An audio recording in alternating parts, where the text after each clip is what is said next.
What's up, everybody? Welcome back to the channel. You see, front brakes are done. We are on the Equinox again, and time for the rear brakes for everybody.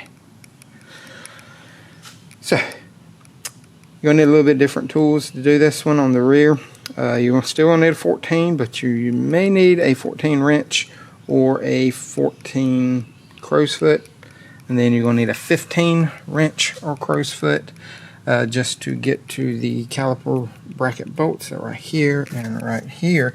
And reason I say that is because of that bolt right there.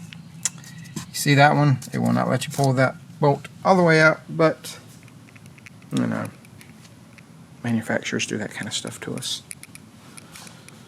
So let me set you up. Seems to be a pretty good location right here. So let's go ahead and start taking these off. I have a 14 crow's foot. And let me get in here a little easy, y'all. And set it down to the side for a minute. But once they break loose, they come out fairly easy. They're only 27 foot-pounds, I believe it is. 20 something. I just did the rears on the other side. Yeah, that one's tight. Got my 15 on here now.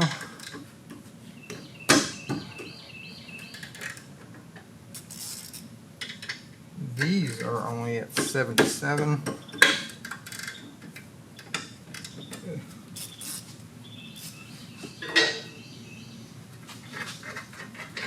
Pull these off.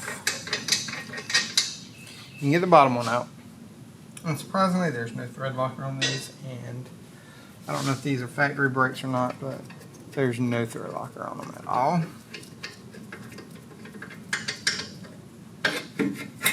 But the bolt does come back far enough, you can get your bracket out. Let me see if I can kind of show y'all what that bolt looks like. Just removed the pads, removed the hardware off of both sides. Let me get this rotor off. Still need the T30. Retainer, bolt, nut. Think I'm a jig. Slides right off.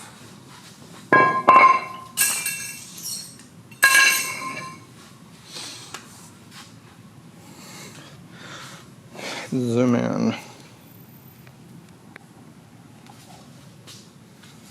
See this bolt? It hits that upper control arm bolt. It's the whole reason you can't do it. They have like freaking inch of that bolt sticking out. They could have trimmed maybe a quarter of an inch off and you could have got it out, but they didn't do that. So, take my wire brush and go over that. You can go over the middle, you don't have to because it's like recessed in a little bit, but do what you want to do. It's your car. If you want to clean it, go ahead. If you don't, that's your thing. I clean it. That's just what I like to do. After we do that, we clean her off a little bit with little spritzy spruts. And clean off in here as well. She looks a little dusty. I'll clean that up off the floor. Can't find the drain pan in here. I cleaned up yesterday and don't know where they put them. But luckily it's just brake cleaner. It'll just clean the floor. Alright, next. Brake radar. Here's part number 41230. AutoZone. Not a sponsor. Just who he likes to use. And same with the front. Got the fronts from AutoZone as well.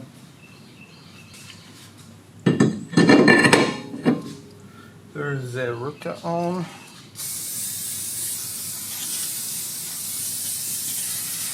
Clean off the brake grease. I believe this can was about empty. So we have a brand new can of the Spritzy. Oh yeah, it sounds more powerful.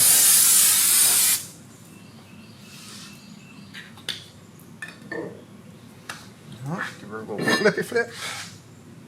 Make sure you line up the retainer bolt. Go ahead and put the retainer bolt back in. It's only 82 inch-pounds. You don't need to go crazy on it.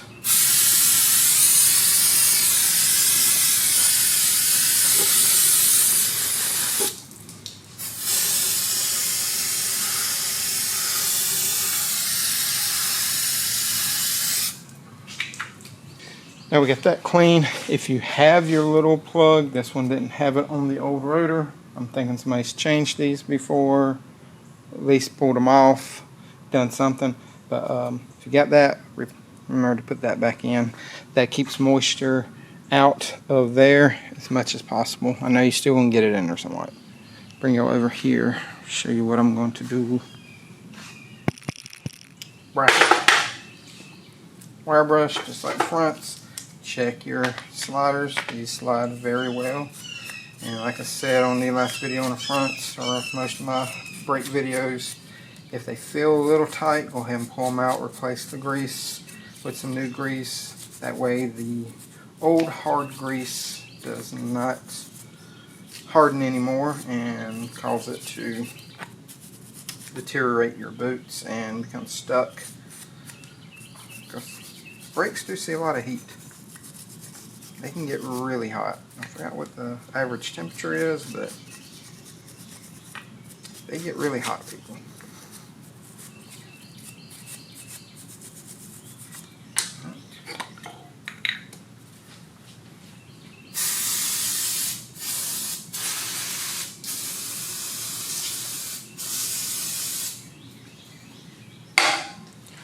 Sprayed them off.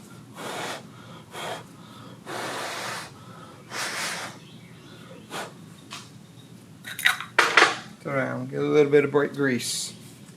I use CRC. That's what he uses at shop too. I like CRC.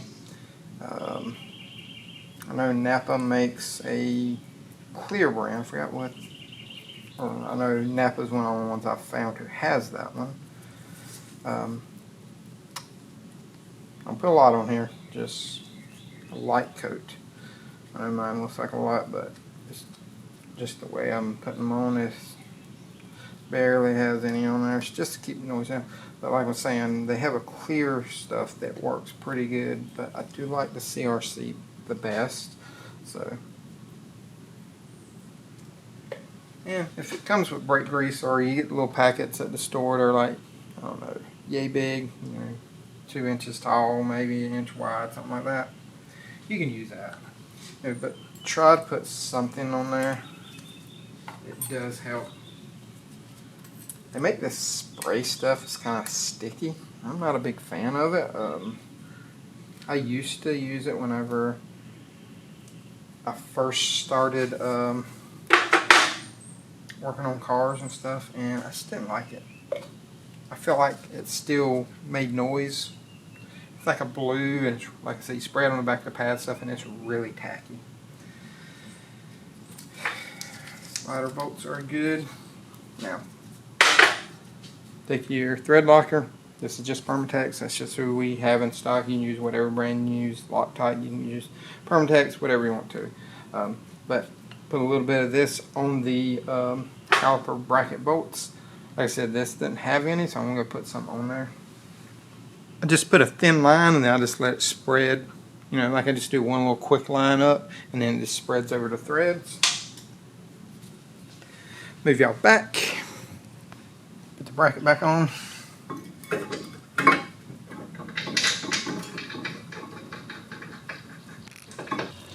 These torque to 77, and I know this isn't the correct procedure for using it.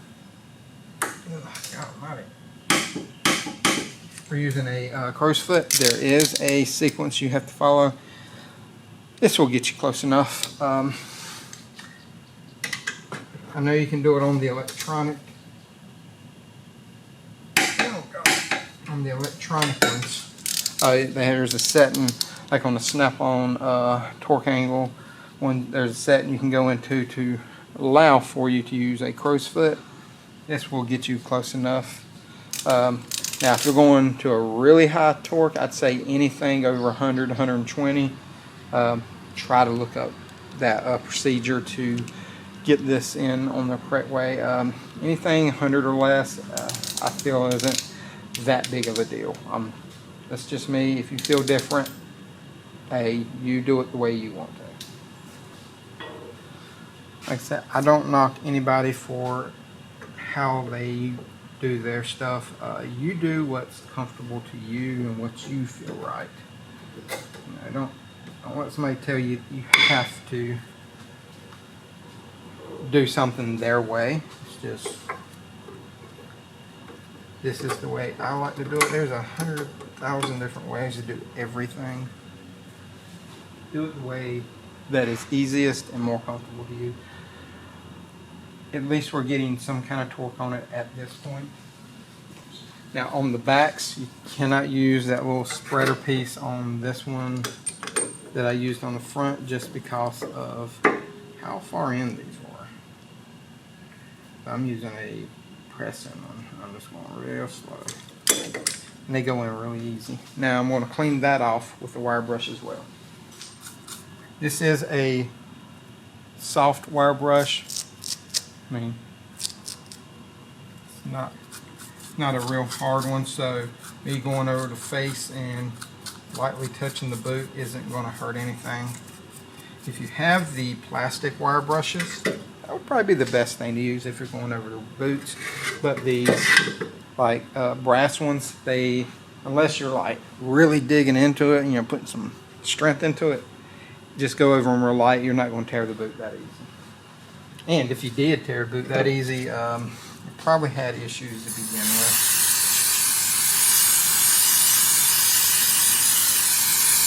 Off. Spritz, people. A little bit of brake grease on the contact area, the little front ears, and on the piston and the boot. Like I said on front video too, this does help keep the boot lubricated, keep it from drying out and tearing. Plus that keeps you from having to put grease all over the whole entire brake pad. Now we may have to hold these just like we did on the front. If we do, just use, like I said, a pair of pliers if you don't have slim line wrenches. Some people put Loctite on these, some don't. I'm not a big fan of putting them on the caliper itself. You can. I normally go off what spec says. If it says put Loctite on them, I will. This doesn't say anything about it. These torque to 26 foot-pounds. They're not a lot.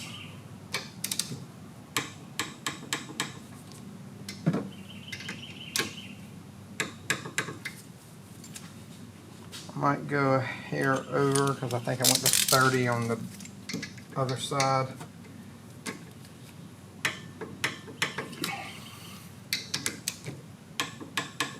Just for a little extra, and 30 isn't a lot. There you go. Back brakes are finito. So if you got any tips, tricks, let us know. One being taking that bolt out. If there is a trick to getting that out, I mean, I wouldn't mind knowing how to get that out. I've never tried. I've always just pulled it back and then just used crow's feet to do these. Just how I've always done them. But if you know a little tip or trick, let us know in the comment section. If I did something you didn't like, which I know a lot of y'all probably gonna be like, oh no, you didn't torque it right with the crow's feet, go ahead. Y'all can leave them. I'll take them. But if there was something you didn't like, let us know. Let me know why. Check out my other videos. Got plenty of other ones. You might find something you did like. If you liked it, hit the like notification and subscription. Is the subscription? Not I'm tongue-tied at the moment, people. Hit the like, the follow, and notification bell. That's what I was trying to say. Hit those if you haven't already. It does help out the channel. And also, like always, torque this tight. Y'all have a great day.